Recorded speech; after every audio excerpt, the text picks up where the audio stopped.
Welcome to the Mondoweiss podcast. I'm your host, Dave Reed. At Mondoweiss, we cover the movements, activists, and policymakers who affect the struggle for freedom in Palestine. Dorothy Zellner was 22 years old when she joined the staff of the Student Nonviolent Coordinating Committee, or SNCC, in Atlanta, Georgia.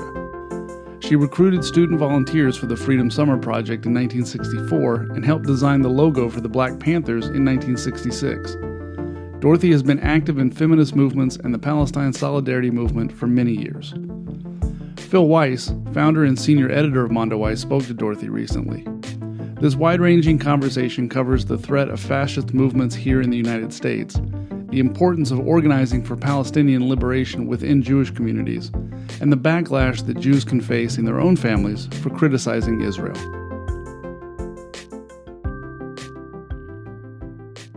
So it's my great pleasure today to be talking with Dorothy Zellner. Dorothy and I are old friends. Dorothy helped get me into Gaza 13 years ago, played a really important role in my life then, and met on several other occasions since. Dorothy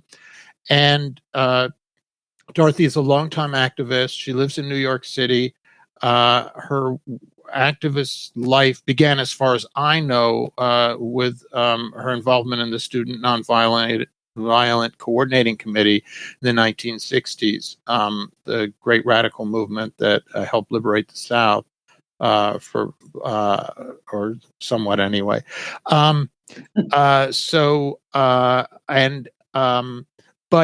Dorothy and I also engage on the Jewish question, the ways that the Jewish community is changing or not on the Israel-Palestine issue. And I just want to say before this is going to be a Dorothy talking mostly, and we're going to have a conversation. But before I turn it over to you, Dorothy, I just want to say, I know that a lot of listeners of ours and a lot of our audience is a little impatient sometimes with the intra-Jewish discussion, and that's okay. Because it reflects certain privilege that Jews have in this discussion, and also I think an onus that Jews have because of our role in Zionism. So I just want to clear my throat a little and say, I understand that there's some impatience, but this is a very important community in terms of resolving this question, and that's the reason we approach. That's the reason we go at this, so I'd be curious about your thoughts on that very issue, Dorothy.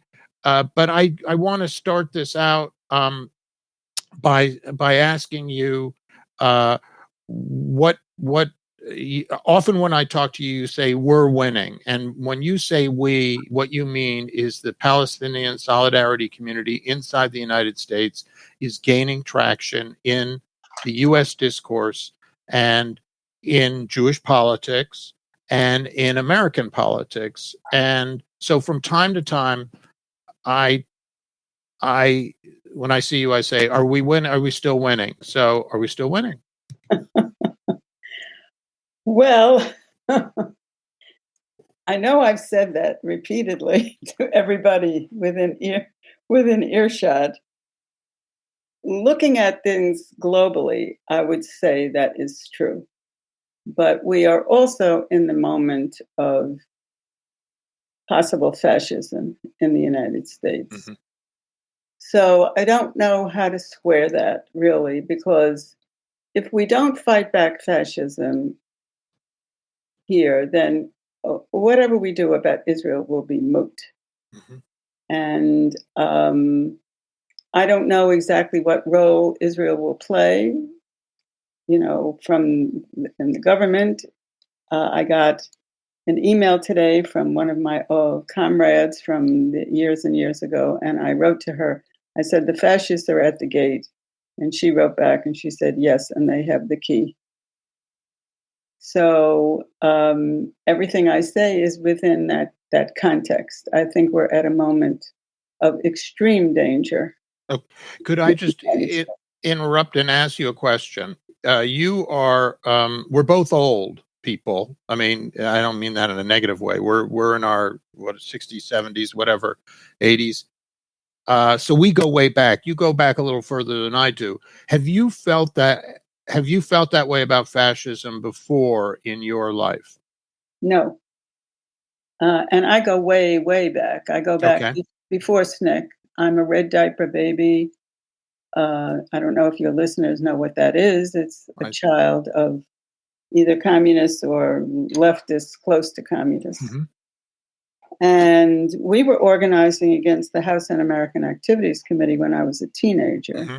In the 50s. In the 50s. So I remember McCarthyism very well, but I don't remember. But weren't you a kid then? I was a kid, but. So you didn't have the perspective that you now have at that age. No, I didn't. But I don't remember reading things saying, I mean, there was the use of fascism. Unfortunately, it's a word that people often misuse, especially if they're angry with somebody, you're a fascist. Yeah. But I don't remember feeling, even at the height of McCarthyism, that it was like this.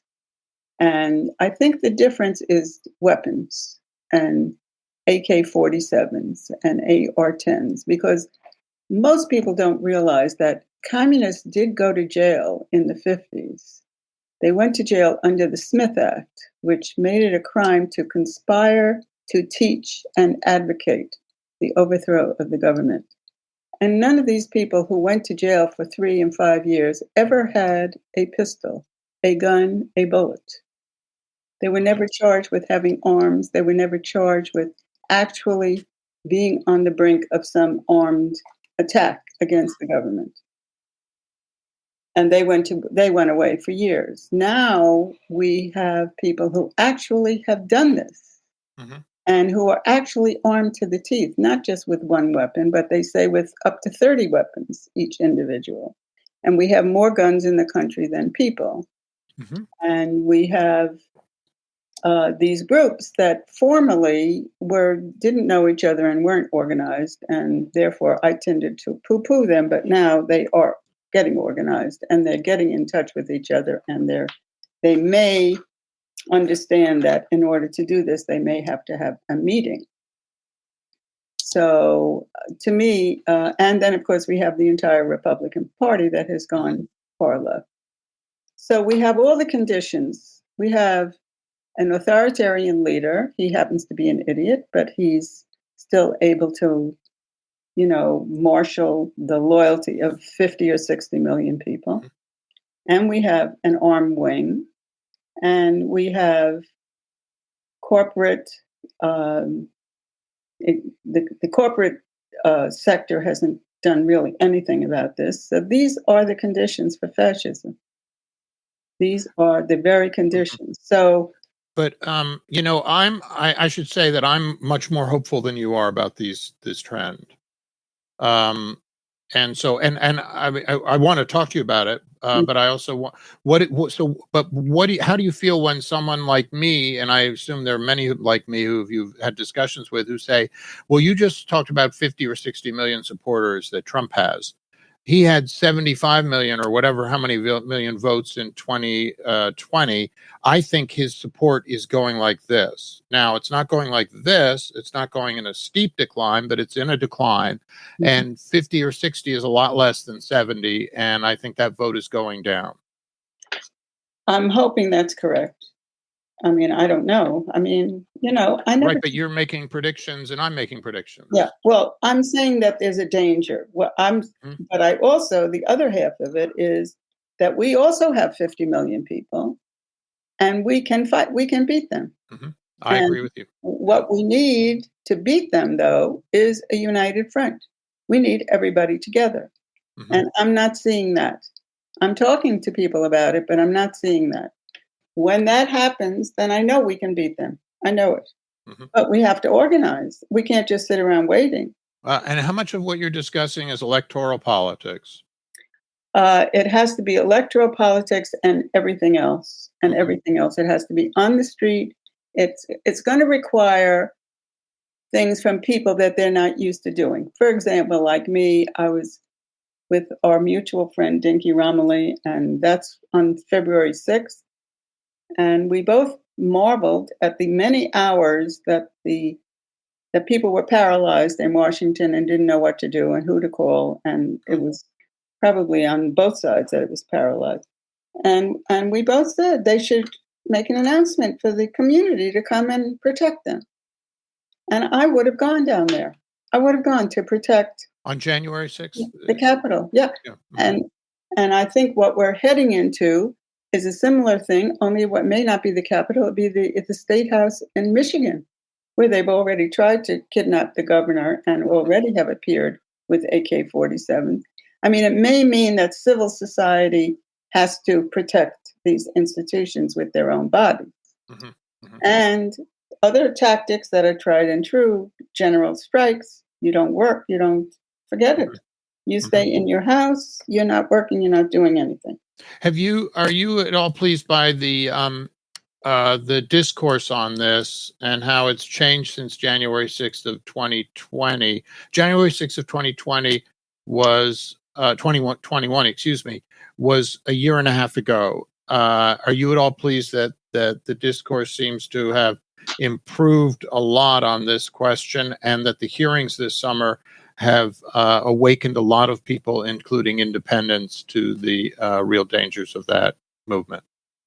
I'm pleased by that, I should say, as the optimist in this discussion.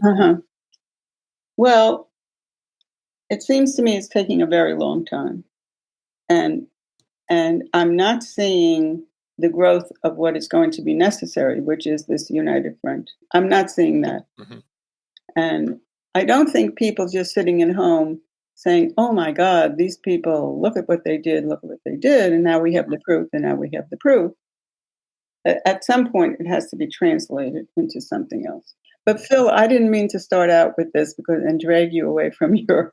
Let me frame it. Well, no, I thank you for that. I appreciate it. I know that was important to you. And when we discussed having this discussion, you asked, and I said, sure, if that's important to you, you have to bring it up. So you did. But I guess my one question I have about that is that I feel I feel an existential desperation around the issue of climate. And so I guess one of my questions to you, generally speaking, is it a distraction when you care so much about fascism? And not that I don't care about fascism, but I care so much about climate. Is it a distraction for us to say, okay, now let's put that aside and let's talk about Israel-Palestine? How do you justify what we're about to do in this discussion and make a segue to a much narrower question? Well, it's bothered me. I mean, you're not raising anything that I haven't thought of myself. I mean, if you think, all these questions may be moot if we're living among, where I'm on the 15th floor, if the flames are coming up here on the 15th floor, all of that other discussion is useless. I agree.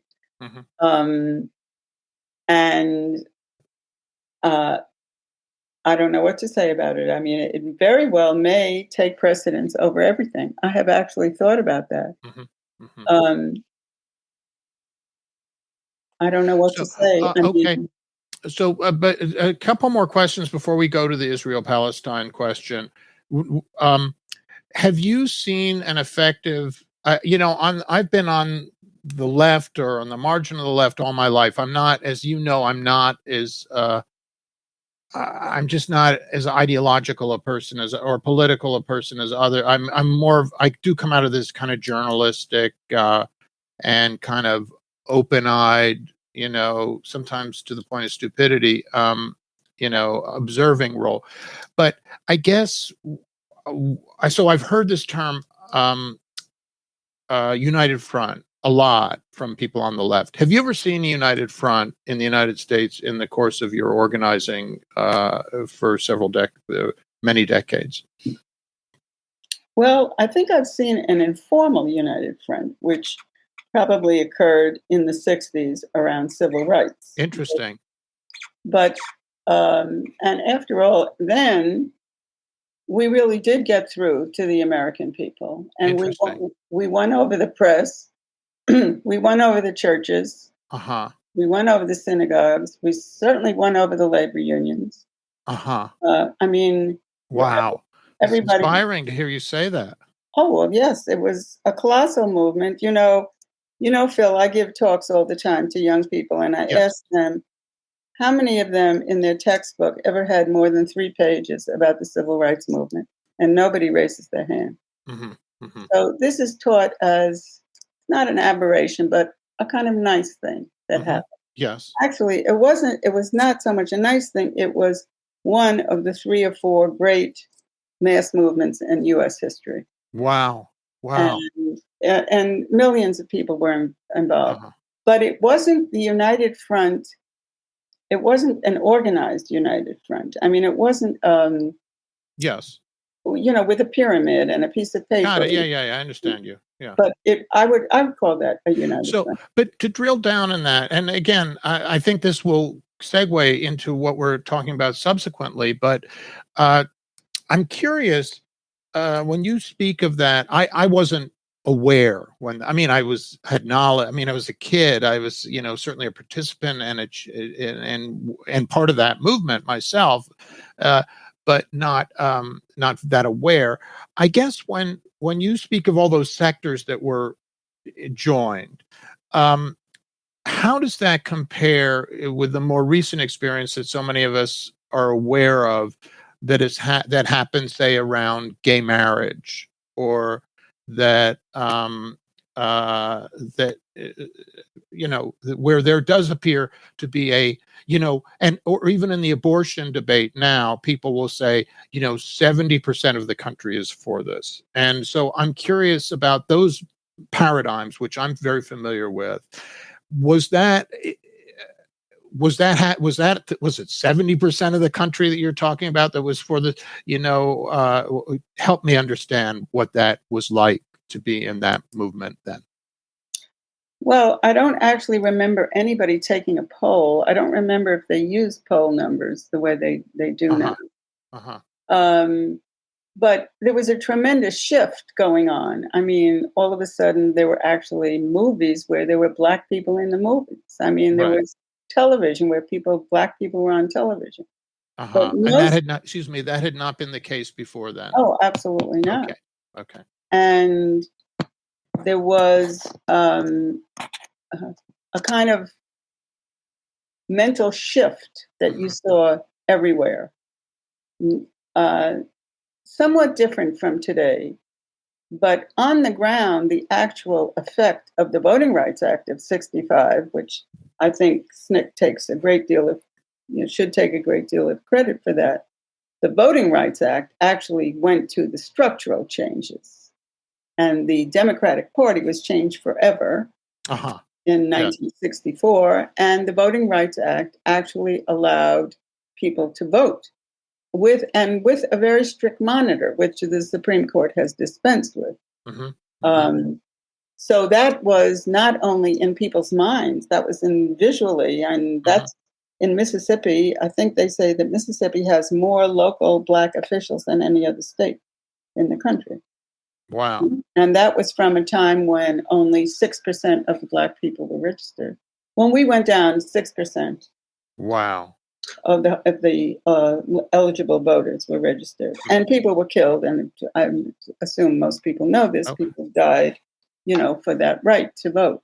Okay. Which, by the way, I, as a leftist, tended to poo-poo at the time. I thought it was all in the streets. It's not all in the streets. And now protecting the vote, I think, is extremely, extremely important. And I think people are going to have to protect it with their bodies too.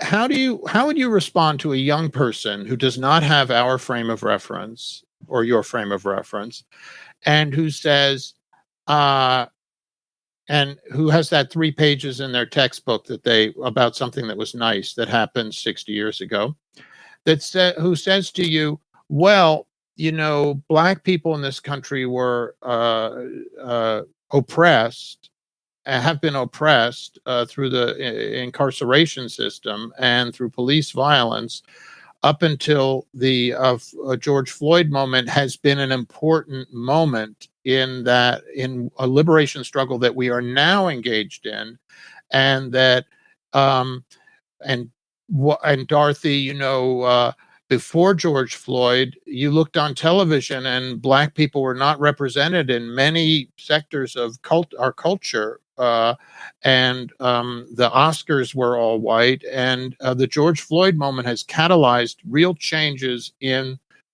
some of this, the cultural representation of Black people, if not the economic issues that are, of course, at the root of this. But what about that frame of reference where they say, hey, things, oh, you did a nice job in the 60s, but, this is it's been a terrible situation in this country in the last 10 years.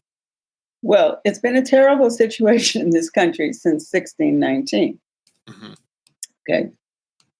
I would say that the demonstrations about George Floyd and Black Lives Matter have been another, maybe the fourth, huge mass movement in the United States. Mm-hmm. I would definitely agree. And I went online to look to see how many people actually participated, and the estimates are between 15 and 26 million people. Mm-hmm. It's a lot of people. Participated. What is really interesting is that there were a large number of white people. Mm-hmm. Demonstrating. This was unheard of in the old civil rights days. There were very few white allies. This is one of the big differences. I mean, you had Black Lives Matter demonstrations that were all white in white states, mm-hmm. and they were out there. Mm-hmm. This was unheard of in 60 years ago. Unheard of, that the white people who separated themselves from their racist communities were so few and far between. And the ones who did step out, they also, a lot of them ended up fleeing, or in fear of their own lives. So this is a big difference. This is a big difference. Now, whether it can be institutionalized is the next question, But that's why I have a lot of confidence that we can beat the fascists, because I know that our mass movements are very dramatic and they do change people's point of view. Definitely change people's point of view. So I'm going to segue from that to this issue that much smaller issue, but a very important issue that we're concerned with, which is the Israel-Palestine question in the United States and in American politics. And I guess I'm wondering what optimism you have about that movement. Well, just to go back a little bit to the segue, what made Black Lives Matter so incredibly important was, as I said, the numbers of white people who were ready to leave their comfort zone. Mm-hmm. And when that happens in a majority, not for long, but a majority white country, it's very meaningful. The same with Israel-Palestine. That changes in the Jewish community here will make and are making a tremendous difference. Tell me again. Wait, just to follow your analogy for a moment, you're saying that the Jews are sort of the white people in that. I see. Okay. I am. Exactly. And that you said that in the 60s, some white allies were quiet and then even ran for their lives because they were betraying their own. In the South. Yes, definitely. In the South. Yes. Okay. There's no. So that brings me to this. So to frame it in those terms, it's a helpful way to frame it for me. You and I have both been accused at various times of being traitors to our community, the Jewish community. Mm-hmm. And so I would like you to tell our listeners your opinion about a couple of questions. And I mean this for our Jewish listeners, our non-Jewish listeners, everybody. I'm curious about this question. How Zionist is, or there's sort of three related questions, I guess. How cohesive is the Jewish community? And when I say cohesive, how much of a sort of a groupthink is there inside the Jewish community? How Zionist is the Jewish community? And how much of a betrayal is it to say, I'm against Zionism in the Jewish community? Okay, so keep those three questions in mind because I'm not writing anything down. Okay, sure. I guess I'm more interested in the betrayal issue. Okay. First of all, people don't realize that Zionism was not the mainstream idea in the Jewish community until about 1940. Okay. So for our history, we are a diasporic people. Mm-hmm. We have been everywhere. We have gone everywhere. Sometimes we moved on our own. Sometimes we were kicked out and we had to move. Mm-hmm. Mm-hmm. Everything we learned in that experience was how to get along with other people and how to exist side by side with our own cultural identity. Mm-hmm. I think that we are still a diasporic people, and we became majoritarian under conditions of extreme duress, the Holocaust. Mm-hmm. And the sense of guilt that people have is based on the Holocaust. It's not that you're so much a traitor to your own people, you're a traitor to the people who died. Mm-hmm. I mean, that's from their point of view. Wait, you're in the context of Zionism. Yes, in the context of Zionism. I think that any... And just to be clear, when you say majoritarian, you're referring to the Jewish community inside inside Israel. Yes. Israel. Okay, that's The Jewish community worldwide, yes, is diasporic. And at times the Jews in the United States have equaled the Jews in Israel in numbers. Mm-hmm. Mm-hmm. So what we have is a homeland which people are telling us we all belong to, and half of us are not going. Half of us to begin with. This is a failure of a state that claims that it represents all Jews. Mm-hmm. It acknowledges that half of us don't want to go there and don't want to be citizens there. More than half, I think. And well, it's 14. I think it's split really down the middle. Maybe 7 million don't go, and there are 7 million there. But that's just the United States. We're not talking about England, Australia. Yes, but the others altogether are, okay. Minimal. Continue. So Zionism is relatively new, even though it started in the 1890s. It's relatively new in the 3,000 years that we've been on Earth. Okay, so I personally don't believe that any ethnic state is a stable state. And if you have a state that gives full citizenship to people of one ethnicity, there is bound to be instability because the other ethnicities are going to struggle. I agree with you, and that's one of the funny things about learning about this issue is like, wait, the Palestinians are not Zionists. Why should they be Zionists? They should be anti-Zionists. That's completely anyway. But yeah. So this stable states actually, to one degree or another, give citizenship. And a little statement that we should really love in the United States, since we taught from earliest childhood, we actually believe in equal rights. Okay, how is it that when you get a state like Israel, you throw equal rights out of the window? That is a contradiction that will bring them to the end.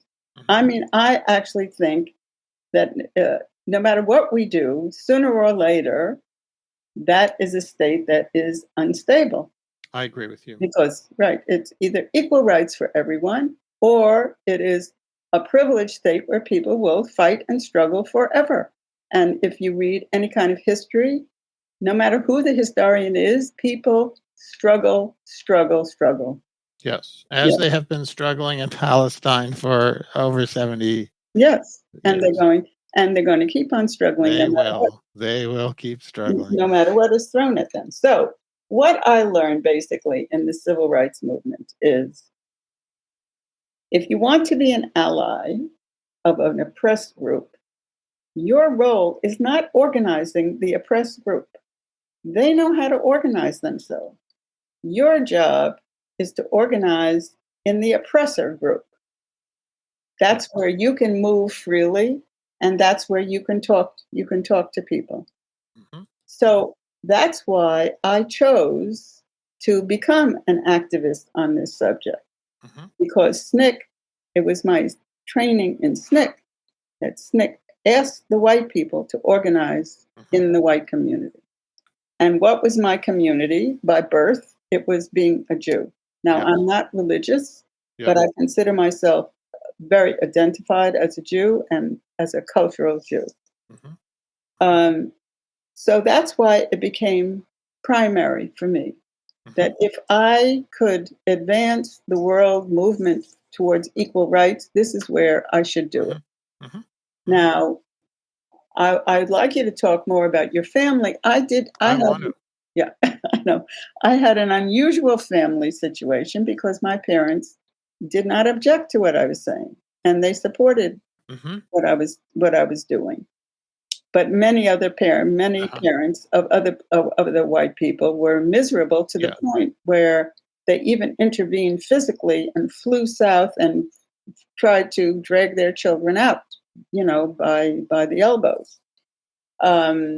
So that's what I see as the basis of organizing in the Jewish community. Wow, that's and great. It also means that the Jewish community cannot survive, never has survived as a lockstep community where everybody was required to believe the same thing. This is why, culturally speaking, we all have internal jokes about 2 Jews, 3 parties. Yeah. I mean, that Jews love to argue, they love to debate.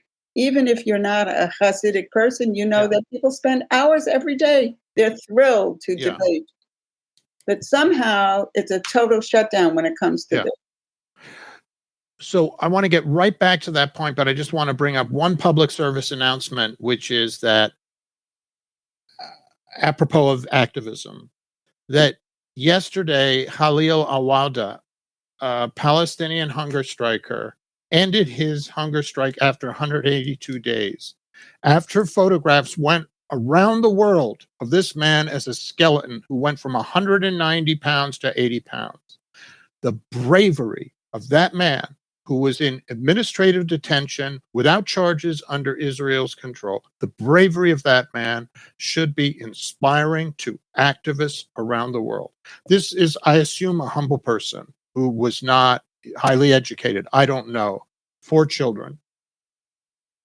These Palestinians, they know what they are doing, as you said about other activists. So I just want to acknowledge that the roles that we are playing in the United States in this struggle sort of pale next to the idea of giving up food for 280 days. I mean, I just want to emphasize that. Okay. Back to the question about organizing the Jewish community. You said Jews are not lockstep traditionally. How lockstep? And you also said that it is inside the Jewish community. It's something of a betrayal of the Holocaust. You're a traitor to the Holocaust when you say you're against Zionism. I want to get a feeling. I can offer my opinion on this, but how orthodox is the Jewish community in the United States? This, however, I don't know, 8 million people. What are they? How orthodox? How many of them are Zionists? How strong is that? Fervent is that belief in that community? Well, I'm not sure of the polls. You'd have to check those polls if there's such a thing. I would just say, just looking at the Jewish press and looking at, the powerful Jewish organizations, I'd have to say that Zionism, it's about 80% of the community. Wow. Okay. I would say. I could be totally wrong. The difference is that it used to be 95%. Wow. Or 98%. When? Well, up until maybe 20 years ago, until when JVP, Jewish Voice for Peace, took off. Which is why I think it was one of the historical game changers. That organization will go down in history. Just like SNCC will go down in history. JVP will go down in history. Now, I'm making wild, I love it. I love it. You're smart. Look, we're talking because you're a highly intelligent person. You've been around. I'm not talking to a pollster. I don't want to talk to a pollster. Okay. Okay. Well, it seems to me that it's 80%. And, if you go into most synagogues, you will see in the kindergarten drawings on the wall that say, "I love Israel." Yes. For 4-year-olds. Yes. And it starts then.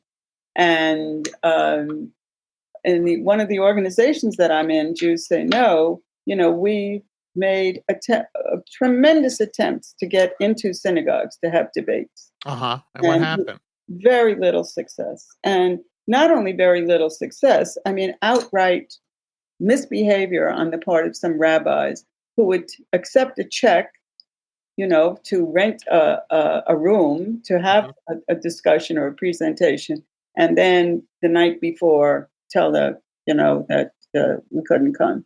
And why were they saying that, do you think? Well, why were they going against their word? Well, they figured out who we were, that we were not Zionists. We were Jews, all right. Nobody ever said to me I wasn't a Jew. Right. But we weren't Zionists, and this was very threatening to them. Now, I want to make a shout out to some of the work that's subsidiary to JVP, but just to let your listeners know that there is such a thing as an anti-Zionist synagogue in the United States. Yes. And that is, the rabbi there is Brant Rosen. Right. And Great after guy. many years of discussion, they decided they were not in favor of Zionism as a synagogue. And as far as I know, it's the only one in the United States and maybe in the world. I don't know. But it's not the last, for sure. It's not the last. And I think it's going to free people from this attitude that, I can be a Jew without being a Zionist. Okay. It's slow progress, I would observe. And just to prod you on this, I want to quote a young woman talking to Americans for Peace Now earlier this summer about her future. And Americans for Peace Now is a liberal Zionist organization. It's not anti-Zionist. And this young person who Claire Davidson Miller, who identifies as liberal Zionist, I'm pretty sure, but questions Israeli politics. She has said, she said to them, and wants to be a rabbi. She said, "I am terrified of what my Israel politics will mean for my career. I want to be a pulpit rabbi, and that means that I'm going to and I want to be able to be a rabbi for many different types of people and build trust. But in the Jewish community, there's so often like a purity test around Israel that I can see people really refusing to build relationships with me." And she has spoken to I have a number of friends in rabbinical school who have had similar experiences and similar fears. The landscape is changing recently. There have been a few open letters from rabbinical students, but it's hard to know where the line is right now, and it creates great fear in these people. How do you respond to Claire Davidson Miller? I say to her, I've met several of these rabbinical students, and I've just embraced them and wished them well. Great. They have no idea how important they are. Wow. One of the leaders of JVP is a rabbi, Weiss, who is a rabbi and who has stepped down now. I hope it won't shock anybody listening, but I am 100% atheist, and I love these rabbis, and I love them not only because they are so central in the Jewish community, but because they are our teachers. They are our storytellers, and we need those stories. And you're a good storyteller too. So. Yeah, but I don't have a synagogue. So just let me get to the chase. It is hard to be representing this point of view in the Jewish community. It was really hard for white people in the South to do anything overt to show that they were supporting Black people. It hasn't reached the point where our lives have been threatened, but in the years that I spent out on the street, it got to the point where I just couldn't do it anymore. I couldn't be called all the names and be met with this hysterical outbursts. And it took everything out of me. So it's really hard to do this work. Okay, so let's just make this a little concrete for people. You were that's work I believe that you did with Jews Say No on the Upper West Side during various Israeli onslaughts. Yes. That a group of you would be holding up signs. Yes. And so I guess the very precise questions I need to ask you, because I want to offer a hopeful narrative. I believe there's a hopeful narrative here. Actually, was how many years ago was that? These people spat on you at the worst in the, okay, how many years ago was that? And what did the sign say? And do you think that if you were out there with those signs today, that there would be any difference? Well, it was, Jews Say No probably did it up to about 4 years ago. Okay. And of course, everything stopped, with COVID. So, yes. So, okay. Sorry. Okay. I would say 4 years ago. Okay. But there were many, many Jewish demonstrations. I mean, many demonstrations, not just Jews Say No. I mean, one of the best ones that we ever had was that we had a demonstration that went all around the Waldorf Astoria, went around the I was there. Yes. I walked. And that was to protest a dinner for Friends of the IDF. We've become accustomed to these really bizarre things like Friends of the IDF. Have you ever heard of an organization that is Friends of the Italian Army? No, you haven't. That's because there is none. There is no Friends of the British Army that get American tax exempt status. You're cracking me up. How do you explain that? Why can't I say that's a dual loyalty question, Well, that's a United States foreign policy question. That's what that is.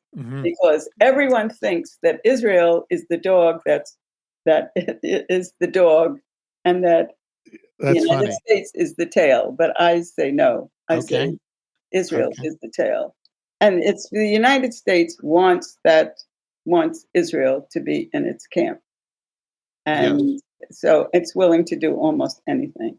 But when it comes down to your own feelings about it, it's hard to put up with this all the time. And I think I told you when I saw you in person that for a long time I couldn't relate to this issue of privilege, the word privilege, when it was concerned with work, doing political work, because I felt the least privileged person on earth to go out there and be standing there with a sign, and people would just come and insult you and not really assault you. We only had a couple of little minor assaults physically, but insult you with everything that they could possibly think of. And the worst thing that happened to me in being called a name was when Donna Neville and I wrote an article for the Old Jewish Currents about BDS. And people went in the comments and they called me a capo. And I don't know if your listeners know what a capo is. Kapo. It's probably the worst thing that you can call a Jew. And it is the person who works in Auschwitz who helps the Germans and shovels you into the ovens. So for that person, we were in favor of BDS. Right. We were capos. That was the equivalent. And one time, actually, I saw this Rabbi Shmuley Boteach. Yes, he was coming out of a meeting. We were protesting. We protested everywhere. And he came out and he pointed a finger at all of us and he said, "You're a Nazi. You're a Nazi. You're a Nazi." Unbelievable. Really? Yeah. Okay. So that's the kind of that's abuse. Yes. That is heavy abuse. Yes. Abuse. But when you speak of privilege, here's how I would answer your privilege point. I would say that the Jewish community is privileged on this question. Without getting into a discussion of the power of the Israel lobby, on which you and I are likely to disagree, I think you and I would agree that Jews have a special place in this discussion in the United States. And unfortunately, Palestinians have the opposite. They have a negative place, but we have a fairly privileged place in this. So as Jews, obviously, you are sacrificing that privilege when you're going out and being called Nazi by these idiots. Well, yes, I don't really want to get bogged down in this also, but Yeah. we have a special obligation, is what we Yes, have. I agree with you. Okay, so we definitely agree on that. And we Yeah. have an obligation as members of this community to fight back against this. And I think we have definitely made some headway. No question about it. Yeah. I mean, the Pew research shows that 30% of Jewish young people no longer think that Israel, is the apex of their Yes. existence, Yes. and they are separated in Yes. some kind of way.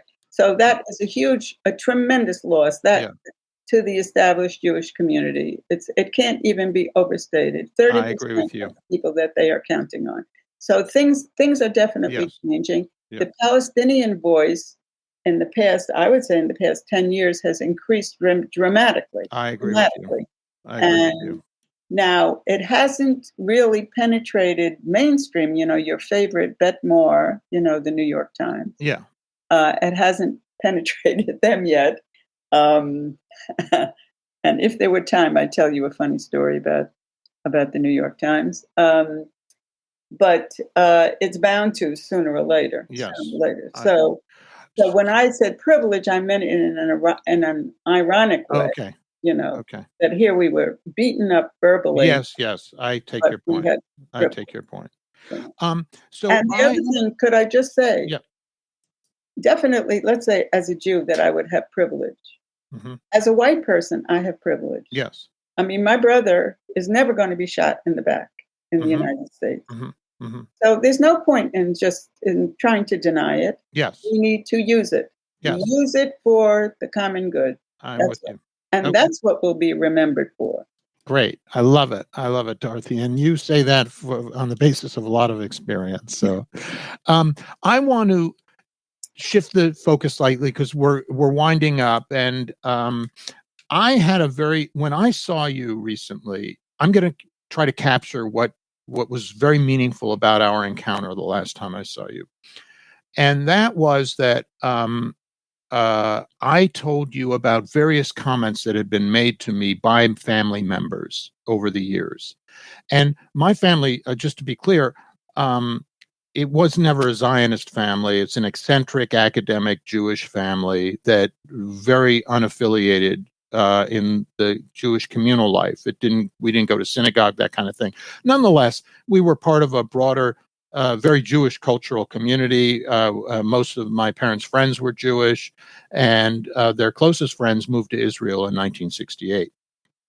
And I related to you that person one of the people who moved to Israel, my friend, my mother's friend Golda, said to me when she discovered the work I was doing, the anti-Zionist work 15 years ago, she said, "Oh, this is because of your competition and your failed relationship with your father, your hatred of your failed literary career that you have taken to vilifying Jews. This is your family mishigas." And I also related to you. I think that my mother once called this the work I do on this website vile. So, and you you seemed a little surprised that this degree of vituperation would be directed at me. And I think that you also diagnosed in that moment, or my memory of this encounter was, Phil, you've got to liberate yourself from this. You've internalized some of this guilt from this family about this. It's holding you back. I can hear it in your voice. Now, I'm not capturing, but so I want you to you can say anything you want about me and my family here. And I don't, I'm offering myself up in these personal reflections because I think that they'll be helpful to other people. But can you respond to what I've just said? Well, when we had that conversation, what I remember was being horrified that your own family members were vilifying you. And since then, I've thought about it. And, I'm not a psychologist, but I do favor psychological interpretation sometimes. What we have here is classic projection. Phil, you are going against the mainstream And the reality is, Phil, that they are uncomfortable. They are the ones who are uncomfortable. I don't believe that there's any Zionist, if you could hypnotize them, would say to you, yes, I believe that Palestinians are lesser human beings. I just don't believe it. And I think they are sitting on and doing things that are ethically reprehensible, that subconsciously they know and they understand. They don't realize it. And that is what comes from being in an ethnically privileged position. I mean, it's wrong. If you read anything, I mean, especially the Americans who went and made Aliyah in Israel, who were brought up to believe in, the Pledge of Allegiance and equal rights. All that stuff. They are sitting in a situation where you truly have to be ethically blind and deaf and dumb, that you can't realize in some way that you are perpetuating this. Now, they might fight and say, absolutely not. We are the chosen people. God told us, and so on forth and so on. I'm sorry, I don't buy it. And that's why there's all this hysteria. The hysteria is projecting on other people what you've done wrong. Okay. And that's the reason for the incredible level of vituperation that you're getting. It's not just, Phil, I don't agree with you. Yeah. It's, Phil, you are a traitor. Yeah. You are a traitor to what we're doing. When in fact, I think that that they know somewhere in their heart of hearts that what they're doing is wrong. And I would say the same thing about white people in the South. Okay, so but let me just shift the frame for a moment here. From the in 2008, I went to an anti-Zionist Seder in Philadelphia, and it was an all-night affair. And there was a workshop in which a lot of people talked about the denunciations and curses they'd gotten from their family members. And the most powerful moment of that workshop for me was that as we went around this circle, I offered some self-pity about this stuff that had been directed at me. And after we'd gone through the whole circle, I felt like I was lucky compared to some of these other young people. Okay. A young woman who'd been thrown out of the house, whose father refused to talk to her, whatever. Okay. So I was a minor leaguer compared to some of what I guess I'm shifting the frame from me and my family for a moment, and from whatever they're projecting, which I'm happy to, I'd like to believe that you're right. What would you say, don't you think a lot of young Jews are experiencing this kind of internalization, are taking this on, and are the shame and this guilt that they're taking it on, and that part of the process is to get them past that, or is that too indulgent? Well, I think the statistic that we talked about just a few minutes ago is very illustrative of this. If there are 30% of young people who are saying, this is bull, I'm not listening to this. Do not say this to me. I'm doing this, and I'm going to go. I love you, Dorothy. I'm going to go to school, and I'm going to do this. Something deep is happening. Somebody is saying to them, you're living in a dream world. You're living in a dream world. This is a state, and now they could have gotten away with it. Yes. Until they passed the nation state law. Yes. That was it. That was the coffin that they nailed the coffin shut. That was it. Well, just to be clear, when you say they're living in a dream world, these people who believe in this stuff, they are living in the dream. Yes, absolutely. Okay. Absolutely. I mean, it may happen now. Yes. The United States is giving them $4 billion a year. And now that they're going to cozy up with all of those people in the,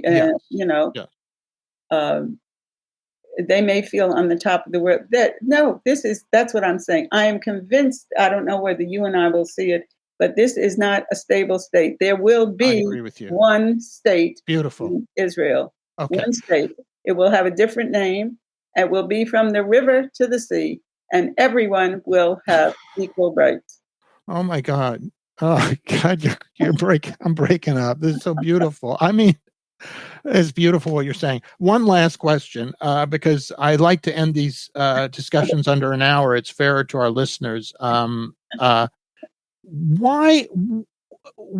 was the 2018 nation state law giving Jews officially a basic higher constitutional rights than just making Arabic a lesser language? Jews have greater rights of settlement. Jews have an exclusive right of self-determination in the land of Israel. This right-wing law that Netanyahu and his friends passed, and his friends are, 80% of Israeli Jewish society. Why was that the nail in the coffin? What did you mean? Why did you bring that in? I thought that was a really important insertion. I don't understand it. Explain it. Well, before that, it used Yes. to be like people like Dershowitz were very fond of saying, oh, Israel is a great democracy. You can argue there. Look at the press. They always have this and that. That he was waving that flag. Yes. He's not waving that flag anymore because the Israelis themselves said, we are special. They are lesser. We are better. Yes. I mean, how on earth, how can you make a case for that? Yeah. When they say not only that, but the language issue.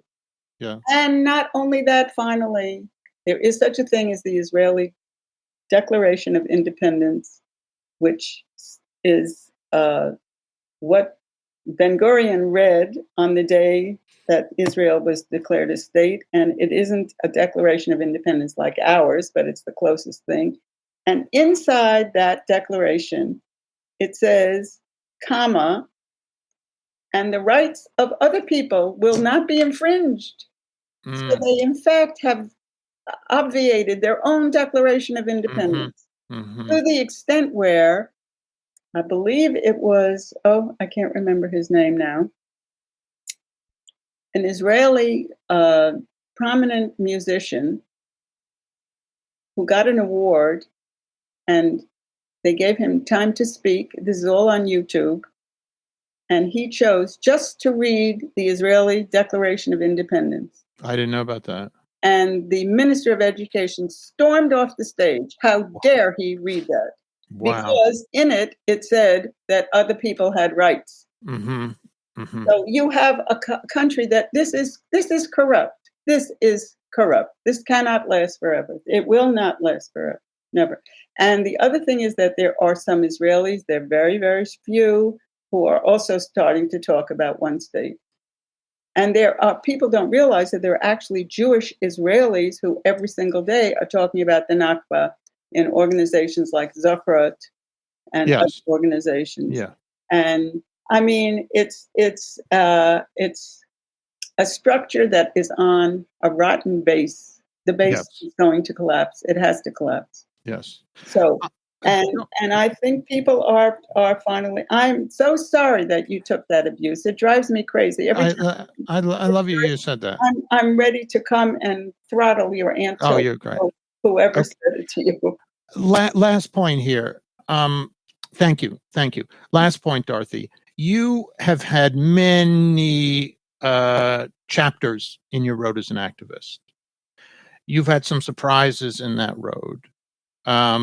You've had some glory years. You've had some quiet years. You've had re-glory years.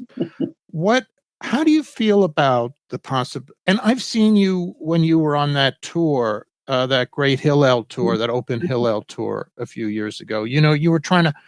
Here you were. It was a beautiful moment. I saw you in Philadelphia, maybe at Swarthmore, and you were, a few of you older Jews were trying to speak about Israel to these young Jews at a Hillel, and they had barred you from going. So you held it on campus anyway. It was a great tour you did. A fantastic tour. Okay. I want you back on those space. I think you were a really convincing speaker. You were such a wonderful presence. You were so warm and intelligent, and you just hold a space so beautiful. Are you getting any invitations to synagogues? And how would you feel about those invitations? And how would you feel about debating? And well, I did debate once, years and years ago, in Scotch Plains, New Jersey. And it was years and years. It was actually the group that got invited was this wonderful group we used to have called Jews Against the Occupation. young people. It dissolved later on. And that was a sort of setup, where they defined the questions. And I was one of the debaters. And it was very dramatic, too long to go into. No synagogue invites me. If a synagogue invited me, you better believe I would be there. Beautiful. I want you there. And I have tried to get my colleagues to go onto these 24-hour Jewish cable stations. Did you know that there were such things? Yeah, I'm aware of them. Yes. I want somebody to call up and say, hello, we are Jews too. We want to talk to we want to appear on your cable news. So you'd go on TV? Oh, yeah. Great. We need you on TV. But I'm too old. No. No. Banish that thought. Why do you say that? I have to have younger people. Of course you have younger people, but you have some older people too. So let's try the young. I can think of 10 young people who would be great. But in any case, I'm talking to one person who would be great. Okay. So in any case, yes, we need to do that. We need to do whatever it takes. Letters to the editor, letters to the forward, whatever. Yes. And we will keep doing that. Yes. Also, JVP has a rabbinical council. Hello. Yes. Rabbinical councils can do things. So, we have a lot of resources that we didn't have before. And I don't want to be, Susie Sunshine here. This is hard work. But you know what? If you want to live like a mensch, this is the kind of work you need to do. That's great. You'll never make money. But it's not boring. That's fantastic. Boring is the most terrible thing. Dorothy, I love going out on Susie Sunshine, I never heard that one, but that was great. I love it. You know what you're telling, what you just said, I don't mean to be too obvious. I feel like you're extending a hand to young people and saying, you want to live a life of meaning and purpose. There's one way to do that. Okay. And it's been very fulfilling to you. And it's been a rocky road too, and hard. Totally. And I have to tell you, I'm ready, and I'm going to go out fighting. I'm going to go out the way I came in. No, I'm serious. Okay. No, I believe you. Dorothy, we're at an hour. I know we're going to continue this discussion down the road. So thank you so much. You're very welcome. Anytime. You're one of my heroes. Back at you. I forgot to say that Mondoweiss was a key thing. Can you imagine? I forgot to say that.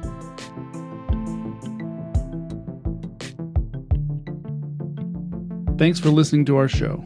Visit our site to sign up for free daily and weekly newsletters on Palestine, Israel, and related U.S. politics.